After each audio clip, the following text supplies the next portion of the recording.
Hello, everyone. Today we're going to be talking about the 10th commandment, thou shalt not covet. I believe the key to understanding this commandment is the definition of the word covet. There are two different Hebrew words used in the passages condemning coveting. Exodus 20:17 and Deuteronomy 5:21. Both mean to lust after or to long for with great desire. Since the commandments are given as you shall not, the desire in this case is for something that is the property of someone else, and it's not right for me to long after it.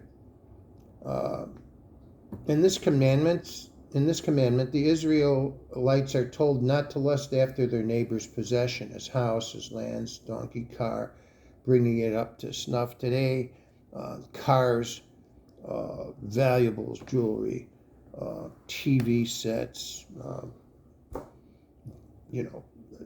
and then we tie into God's commandment of idolatry. Anything we make more important than God is idolatry. So coveting crosses us over into that area of coveting also. So God's reasons for condemning covetousness are good ones. At its very core, envy is love of self. People who have this are generally unhappy and get discontent. A society built on such people is not going to bode well for having a prosperous and safe environment for all of us to live in. We would not be comfortable if we knew that everyone around us was looking at every single thing we had, saying, "God, I want that. God, I want that. I gotta have that.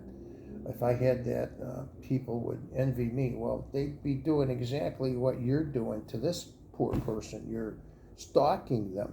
You're looking at them in a rather sorry way, and nothing good can come from that. You'll either torment yourself constantly because you don't have enough or you don't have what they have, or eventually it's going to get to you and eat away at you and you're going to act on it, and then you're going to do something about it. None of that is ever going to end well. So the heart of the matter and the spirit of the law is that God's laws involve more than just our actions. It involves our thoughts, our attitudes, and our approach to the whole thing. And again, he wants us to choose what is right.